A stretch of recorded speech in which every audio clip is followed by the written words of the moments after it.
السلام عليكم ورحمة الله وبركاته. بعد وقت قليل وبعد وقت يسير التقيت بكم يا أحبابي وإخوتي وزملائي وأقراني. قد حالت بيني وبينكم وبين دراستي وبين سماعكم فرصة وفترة يسيرة لأنني كنت مصابا بالمرض. الله سبحانه وتعالى شفاني والآن قد حضرت بين يديكم. نعم، اليوم إن شاء الله سأقدم أمامكم من كتاب صور من حياة الصحابة، ولعلكم تعلمون ولعلكم تستفيدون بهذه السلسلة الذهبية القيمة منذ أيام عديدة.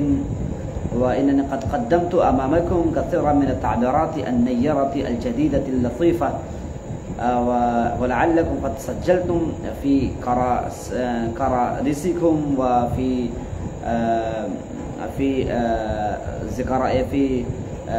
في مذكراتكم الجيبية.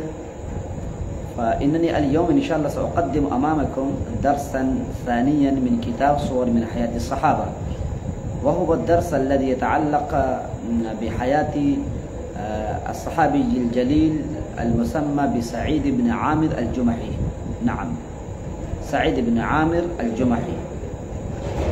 فإن شاء الله عليكم أن تستمعوا هذا الدرس بشوق ورغبة وبكل حب وبهجة، لأن هذا الدرس يتعلق بحياة الصحابي الجليل وهو سعيد بن عامر الجمحي. سعيد بن عامر رضي الله تعالى عنه هو الرجل الذي اشترى الآخرة بالدنيا وآثر الله ورسوله على سواهما. نعم، هذه هي الجملة التي قالت وأرخت عن حياته، يعني حياة سعيد بن عامر الجمحي بيراعي المؤرخين. نعم، فإن المؤرخين إنهم يكتبون عن حياة سعيد بن عامر الجمحي: سعيد بن عامر رجل اشترى الآخرة بالدنيا. معنى اشترى يعني إنه آثر الآخرة على الدنيا، إنه رجح الآخرة على الدنيا، إنه فضل الآخرة على الدنيا، إنه تقدم وإنه قد مال قلبه إلى الآخرة أكثر من ميلانه إلى الدنيا. نعم، وآثر الله ورسوله على سواهما، يعني إنه قد أحب الله ورسوله حبا كثيرا. نعم، أكثر من حبه بوالديه وأهل بيته، كما قال النبي صلى الله عليه وسلم: لا يؤمن أحدكم حتى أكون أحب إليه من والده وولده والناس أجمعين. فامتثالا لهذا الحديث وعملا بهذا الحديث الكريم الشريف، سعيد بن عامر رضي الله تعالى عنه أحب الله ورسوله. فإنني أقدم أمامكم درسا وجيزا عن حياة سعيد بن عامر الجمحي. نعم، عليكم أن تستمعوا. كان الفتى سعيد بن عامر الجمحي واحدا من الآلاف المؤلفة الذين خرجوا إلى منطقة تنعيم في ظاهر مكة بدعوة من زعماء قريش ليشهدوا مصرع خبيب بن عدي أحد أصحاب محمد بعد أن ظفروا به غدرا. وقد مكنه شبابه الموفور وفتوته المتدفقة من أن يزاحم الناس بالمناكب، حتى حاض شيوخ قريش من أمثال أبي سفيان بن حرب وصفوان أبي أمية وغيرهما ممن يتصدرون الموكب. وقد أطاح له ذلك أن يرى أسير قريش مكبلا بقيوده وأكف النساء والصبيان والشبان تدفعه إلى ساحة الموت دفعا لينتقموا من محمد صلى الله عليه وسلم في شخصه وليثأروا لقتلاهم في بدر بقتله. نعم، إنكم تعلمون أن خبيب بن عدي رضي الله تعالى عنه، هذا هو الصحابي الجليل الذي قبض الكفار والمشركون عليه غدرا. نعم، لأن النبي صلى الله عليه وسلم حينما أرسل 6 أشخاص و6 صحابة الذين كانوا متمتعين بالقراءة، نعم، فأرسل إلى النبي صلى الله عليه وسلم أن هناك يعني في قبيلة نزد إنهم يريدون أن يسلموا، نعم، إنهم يريدون أن يؤمنوا بالله ورسوله. فأرسل النبي صلى الله عليه وسلم 6 قراء، نعم، ولكنهم قد غدروا، وإنهم قد خدعوا، وإنهم قد كذبوا ونقضوا ما عاهدوا النبي صلى الله عليه وسلم، وأخذوا الصحابة رضوان الله عنهم أجمعين الذين أرسلوا من قبل النبي صلى الله عليه وسلم. ومن تلك الصحابة ومن أولئك الصحابة رضوان الله عنهم أجمعين خبيب بن عدي رضي الله تعالى عنه. خبيب بن عدي رضي الله تعالى عنه أخذه الكفار والمشركون وذهبوا به إلى أرض مكة ليثأروا لقتلاهم في بدر، لأن كثيرا من الكفار والمشركين إنهم قتلوا في غزوة بدر، فإنهم كانوا أشد غضبا ضد المسلمين وضد النبي صلى الله عليه وسلم خصوصا، وإنهم كانوا في مرصاد، وإنهم كانوا في انتظار، وإنهم كانوا في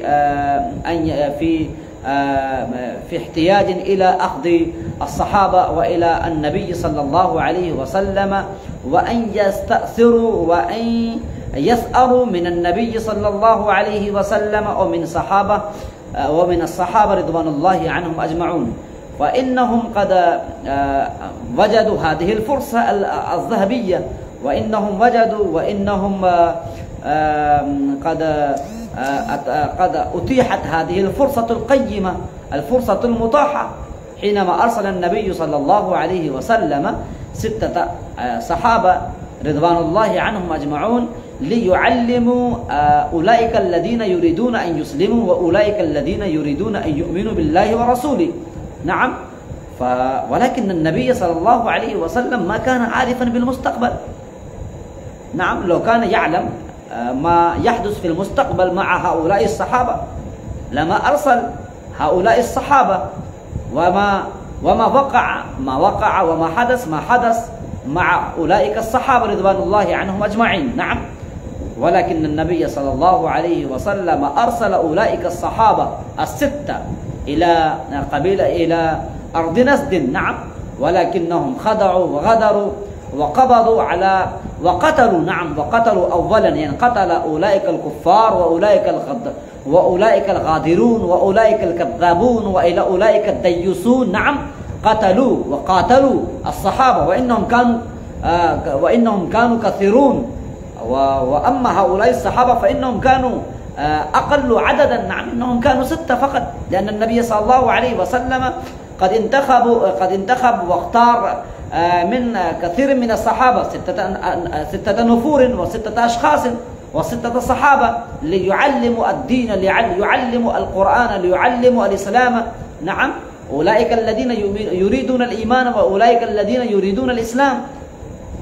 فحينما خرجوا من بيوتهم أو من المدينة المنورة، فغدر أولئك الكفار وأولئك المشركون الذين كانوا في اختفاء، الذين كانوا وراء الحجاب، فإنهم قد أطلقوا، وإنهم قد هجموا، وإنهم قد شنوا على أولئك الصحابة الذين كانوا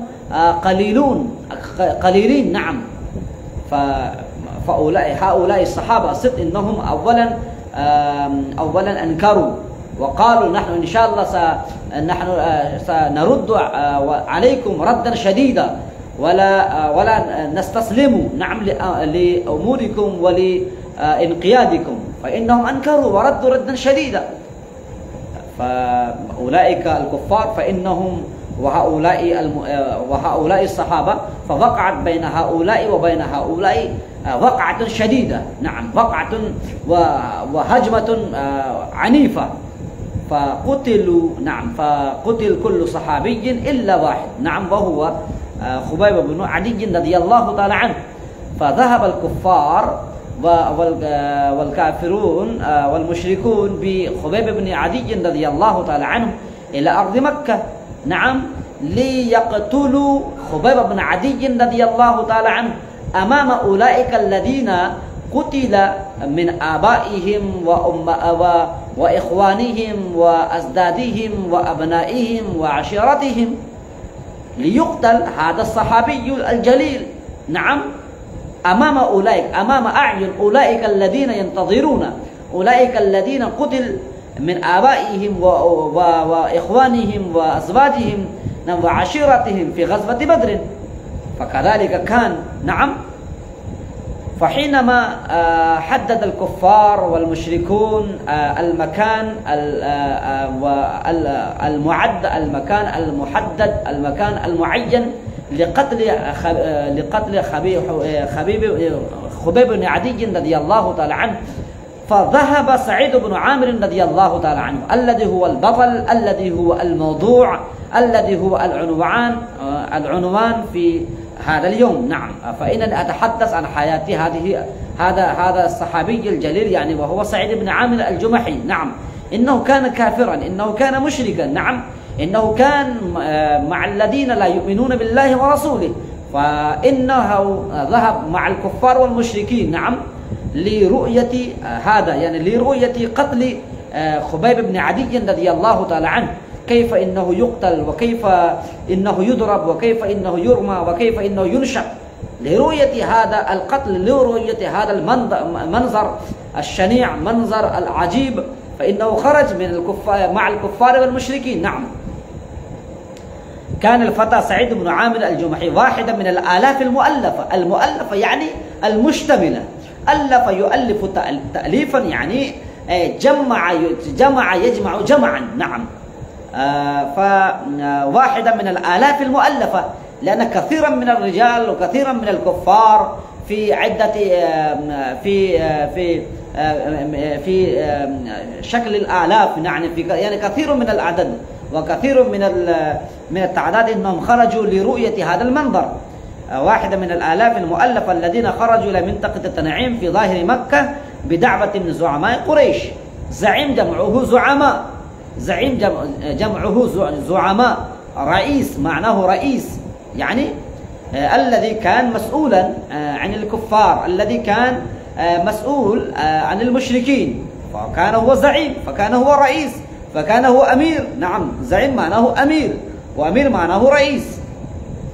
ليشهدوا مصرع خبيب بن عدي، ليحضروا، شهيد يشهد شهودا، معناه حضر يحضر حضورا، نعم. ليشهدوا مصرع، هذا هو ظرف، مصرع المكان الذي يقتل فيه أي شخص فهو مصرع. فخرج هؤلاء الكفار لرؤية مصرع خبيب بن عدي رضي الله تعالى عنه بعد أن ظفروا به غدرا، نعم. بعد أن أخذ الكفار والمشركون خبيب بن عدي رضي الله تعالى عنه غدرا، هذا هو الغدر، نعم. كما بينت آنفا الآن أن النبي صلى الله عليه وسلم ما أرسل هؤلاء الصحابة إلا كلفوهم، وإلا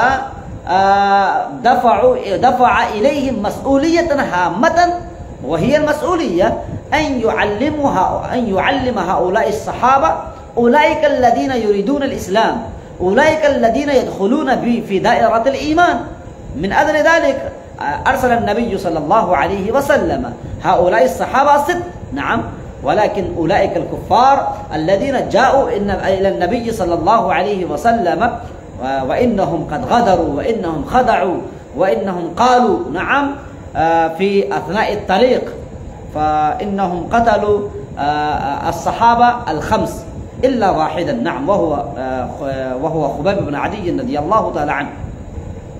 وقد مكنه شبابه الموفور، شباب يعني المروءة يعني القوة الشباب. نعم، قد حصت قوة الشباب، يمكن تمكين، أي يجعل جعلا. نعم، فمكن شبابه الموفور وفتوته المتدفقة أن يزاحم الناس بالمناكب. نعم، لأن سعيد بن عامر الجمحي الذي كان آنذاك كافرا مشركا وما كان يؤمن بالله والرسول، ولكنه كان قويا، ولكنه كان متينا، ولكنه كان كميا، ولكنه كان باصلا، ولكنه كان مقداما. نعم، إنه كان قادرا على مزاحمة الشيوخ، مزاحمة الأبطال. نعم، حتى حاذى شيوخ قريش من أمثال أبي سفيان بن حرب. نعم، كما أبو سفيان بن حرب إنه كان قويا، وكذلك سعيد بن عامر أيضا قوي، وقد أتاح له ذلك أن يرى أصير قريش مكبلا بقيوده، مكبلا مشددا. نعم، مكبل يعني كبل يكبل تكبيل، معناه يعني يعقل عقلا. نعم، عقلتك، إنني قد صرحت في أي مكان. نعم، قد أتاح له ذلك أن يرى أصير قريش مكبلا بقيوده. قد أتاح يتيح إتاحة، معناه وهب يهب وهبا، منح يمنح منحا، يعني إنه قد وجد هذه الفرصة الذهبية. وجد سعيد بن عامر الجمحي فرصة ذهبية لرؤية مصرع خبيب بن عدي رضي الله تعالى عنه، ولكن الله سبحانه وتعالى قد قدر وكتب على سعيد بن عامر رضي الله تعالى، سعيد بن عامر الجمحي رضي الله تعالى عنه، بعد أن ينظر هذا المشهد، بعد أن يرى هذا المنظر العجيب، بعد أن ينظر هذا المصرع الشنيع. نعم، وإن النبي صلى الله وإن الله سبحانه وتعالى قد كتب على ذلك الصحابي الإيمان. نعم، فإنه قد أتاح لذلك الصحابي الجليل يعني سعيد بن عامر الجمحي هذه الفرصة، حتى ذهب مع الكفار لينظر مصرع خبيب بن عدي رضي الله تعالى عنه، لينتقموا من محمد في شخصه، وليسأروا. يسأر معناه انتقم ينتقم انتقاما. نعم، ليسأروا لقتلاهم، قتل جمعه قتلا، يعني الرجل المقتول لقتلاهم. ليسأر الكفار والمشركون، لينتقم الكفار والمشركون بقتل عدي بن خبيب بن عدي رضي الله تعالى عنه، لأن كثيرا من المشركين والكفار إنهم قتلوا في غزوة بدر، فإنهم كانوا مغضوبين، وإنهم كانوا منتظرين لهذه الفرصة القيمة، فإنهم وجدوا هذه الفرصة حتى أتوا وحضروا بخبيب بن عدي رضي الله تعالى عنه هذا المنظر، هذا المصرع. ولما وصلت هذه الجموع الحاشدة بأسيرها إلى المكان المعد لقتله، وقف الفتى سعيد بن عامر الجمحي بقامته الممدودة. إن سعيد بن عامر رضي الله تعالى عنه إنه كان قويا، إنه كان طويلا، نعم أطول، فبقامته الممدودة يطل على خبيب. أطل يطل معناه نظر ينظر من الفوق. نعم، أطل يطل، رجل ينظر من السطح، الرجل الذي يكون تحت السطح. نعم، أطل يطل. وهو يقدم إلى خشبة الصلب. خشبة معناه يعني في لغة الأردية اللكري. نعم، وهو يقدم خبيب بن عدي رضي الله تعالى عنه إلى تلك الخشبة. نعم، التي ينشق بتلك الخشبة خبيب بن عدي رضي الله تعالى عنه. وسمع صوته الثابت الهادئ من خلال صياح النسوة والصبيان وهو يقول، وسمع صوته الثابت الهادي. نعم، رغم رؤية خبيب بن عدي رضي الله تعالى عنه، وإنه كان يعلم الآن ينشق، الآن يصلب، رغم ذلك إنه كان مطمئنا، إنه كان مطمئنا، وإنه كان فرحا. نعم، بهذا العمل، وما صادت عليه أي دهشة، وما صادت عليه أي وحشة. نعم، وسمع صوته، أي سمع سعيد بن عامر الجمحي رضي الله تعالى عنه صوته الثابت الهادي. الثابت الهادي يعني صوت يعني صوت المطمئن، نعم، من خلال صياح، خلال معناه أثناء صياح النسوة والصبيان، وهو يقول: إن شئتم أن تتركوني أركع ركعتين قبل مصرعي فافعلوا. نعم أخي، هذه جملة تاريخية، هذه جملة تاريخية. عليكم أن تحضروا، عليكم أن تستحضروا، وعليكم أن تكتبوا في أذهانكم. نعم. فقال خبيب بن عدي رضي الله تعالى عنه آنذاك: إن شئتم أن تتركوني أركع ركعتين، نعم، قبل الصلب، قبل الشنق. إنه قد سأل الكفار: هل يمكن لكم أن تتيحوني فرصة لأداء ركعتين؟ نعم، هذه كما يسأل الرجل الذي ينشق، الذي يصلب: نعم، तुम्हारे आखिरी ख्वाहिश क्या है؟ فهذا هو الصحابي الجليل الذي التمس الكفار والمشركين: هل لديكم وهل يمكنكم وهل في وسعكم أن تمنحوني فرصة لأن أؤدي ركعتين للصلاة لله سبحانه وتعالى، نعم، قبل مصرعي، قبل أن أقتل. نعم. ثم نظر إليه وهو يستقبل القبلة. نعم. فأتاح الكفار والمشركون، نعم، خبيب بن عدي رضي الله تعالى عنه فرصة لأداء الركعتين. ثم نظر إليه وهو يستقبل القبلة. نظر سعيد بن عامر الجمحي إلى خبيب بن عدي رضي الله تعالى عنه، ماذا يفعل وهو يستقبل الكعبة. نعم. فوجه قبلته إلى الكعبة، نعم، إلى الكعبة المشرفة، ويصلي ركعتين الله الصمد، نعم، قبل مصرع. إنه قد يؤدي ركعتين لله سبحانه وتعالى. هذا شيء عجيب. ما بكي وما دهش وما ضعف وما استكان، بل إنه أدى ركعتين لله سبحانه وتعالى، فرحا مبتهجا مسرورا سعيدا. نعم، هذا من الإيمان القوي. نعم. ويصلي ركعتين يا لحسنهما وليا لتمامهما الله الصمد. إنه أدى ركعتين بكل اهتمام، نعم، بكل سكون، بكل هدوء، بكل تمام.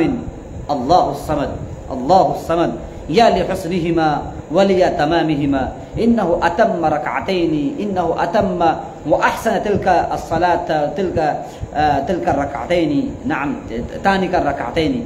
ثم رآه يقبل على زعماء القوم وهو يقول بعد أداء الصلاة وبعد التسليم، إنه توجه إلى زعماء الكفار، إلى زعماء المشركين قائلا: يا أيها الزعماء، يا أيها المشركون، والله لولا أن تظنوا أني أطلت الصلاة جزعا من الموت لاستكثرت من الصلاة. نعم، الله الصمد. والله استمعوا أيها الإخوان، استمعوا أيها المؤمنون، استمعوا أيها الذين يسلمون لله سبحانه وتعالى. ماذا قال خبيب بن عدي رضي الله تعالى عنه عند الشنق، عند الصلب: والله لولا أن تظنوا أني أطلت الصلاة جزعا خوفا من الموت لاستكثرت من الصلاة. ثم شهد قومه بعيني رأسه وهم يمثلون خبيب بن حي الله الصمد. نعم، الكفار بدأوا قطع اليد، ثم اليد، ثم اليد، ثم الرجل اليمنى، ثم الرجل اليسرى. نعم، إنهم قتلوا أولا هذا اليد، ثم سألوا. ماذا سألوا؟ نعم: أتحب أن يكون محمد مكانك وأنت ناج؟ أولا إنهم قطعوا يدا واحدة لخبيب بن عدي رضي الله تعالى عنه. فإنهم سألوا خبيب بن عدي رضي الله تعالى عنه ماذا السؤال؟ أتحب أن يكون محمد مكانك وأنت ناج؟ الله الصمد. لو كنا في مكان خبيب بن عدي رضي الله تعالى عنه لانحرفنا عن إيماننا، لانصرفنا عن إيماننا. ولكن خبيب بن عدي رضي الله تعالى عنه الذي كان مربوبا للنبي صلى الله عليه وسلم، الذي أعده النبي صلى الله عليه وسلم، الذي أنجبه النبي صلى الله عليه وسلم، الذي كان إيمانه قويا، الذين كان إيمانه باصلا، الذي كان إيمانه متينا، الذي كان يؤمن بالله سبحانه وتعالى إيمانا كاملا.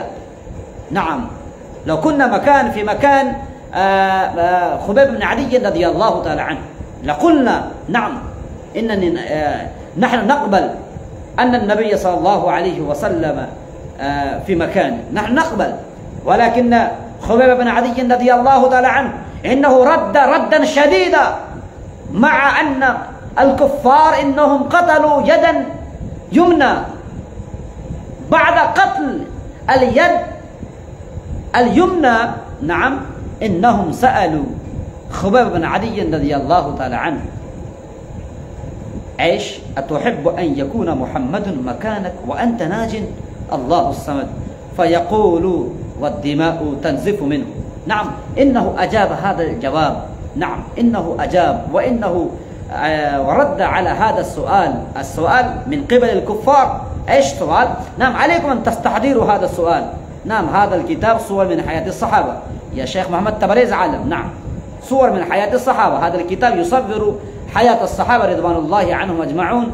فهذه هي الظروف الراهنة، فيتحتم على كل طالب أن يطالعوا هذا الكتاب مطالعة مرارا وتكرارا حتى يقوى إيمانهم قويا. نعم، فماذا سأل الكفار؟ عليكم أيها الإخوان، عليكم أن تكتبوا هذا السؤال. ماذا قال؟ أتحب أن يكون محمد مكانك وأنت ناج؟ بعد أن قطع الكفار يدا يمنى وتنزف الدماء من هذه الجهة، من هذا الجانب. لو كنا مكان خبيب بن زيد رضي الله تعالى عنه فنحن أجبنا. نعم، نحن نرضى بهذا بقولك، نحن نرضى. وهذا ممكن أن يجيب ذلك الصحابي أيضا، لأن كل إنسان يحب بحياته، ولأن كل إنسان الذي كان متزوجا إنه يحب أن يكون حياته حياة طويلة. ولكن ذلك الصحابي الجليل الذي أنجبه النبي صلى الله عليه وسلم، الذي يؤرخ، الذي الآن يعني إلى ما دامت السماوات والأرض نحن نقول رضي الله عنه ورضوا عنه. نعم، نحن نقول ونحن نفتخر، والأمة الإسلامية أيضا تفتخر بمثل هؤلاء الصحابة رضوان الله عنهم أجمعون، ولا سيما هذا الصحابي الجليل يعني وهو خبيب بن زيد رضي الله تعالى عنه.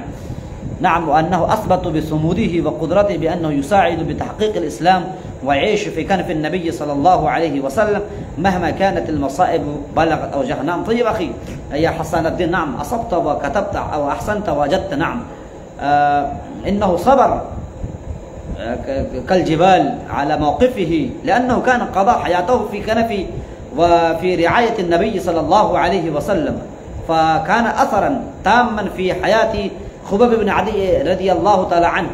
نعم، فأتحب أن يكون محمد مكانك وأنت ناج؟ فيقول والدماء تنزف والدماء تخرج من بدني من جسدي خبيب بن عدي رضي الله تعالى عنه. والله ما أحب أن أكون آمنا وادعا في أهلي وولدي وأن محمدا يؤخذ ذو بالشوكة يعني كانتا. نعم، والله ما أحب أن أكون آمنا، والله ما أكون آمنا.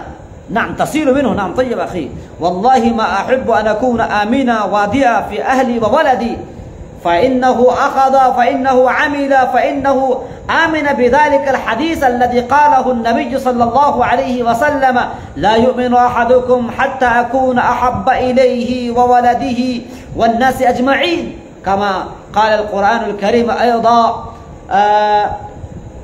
ماذا قال يا أخي حسان؟ تلك الآية الكريمة التي تدل على حب النبي صلى الله عليه وسلم: قل إن كان آباؤكم وأبناؤكم وإخوانكم وأزواجكم وعشيرتكم وأموال اقترفتموها وتجارة تخشون كسادها ومساكن ترضونها أحب إليكم. نعم، قل إن كان آباؤكم وأبناؤكم، قل إن كان آباؤكم وأبناؤكم وإخوانكم وأزواجكم وعشيرتكم وأموال اقترفتموها وتجارة تخشون كسادها ومساكن ترضونها أحب إليكم من الله ورسوله، أحب إليكم من الله ورسوله وجهاد في سبيله. نعم، فتربصوا حتى يأتي الله بأمره. فكم من الرجال الذين قد آثروا هذه الحياة على حياة النبي صلى الله عليه وسلم، كم من الرجال الذين قد رجحوا هذه الدنيا الفانية على الدنيا الآخرة. نعم، فنحن ندعي أننا نؤمن بالله سبحانه وتعالى، أننا نؤمن بالنبي صلى الله عليه وسلم. هذا دعوة كاذبة، هذا دعوة فاسقة، هذا دعوة غير مصدوقة. نعم يا إخوتي، رغم القرآن الكريم أنه يقول: قل إن كان آباؤكم وأبناؤكم وأبناء إخوانكم وعشيرتكم وأموال اقترفتموها. ونحن نحب الأموال، نحن نحب الآباء، نحن نحب الأزواج، نحن نحب الزوجات.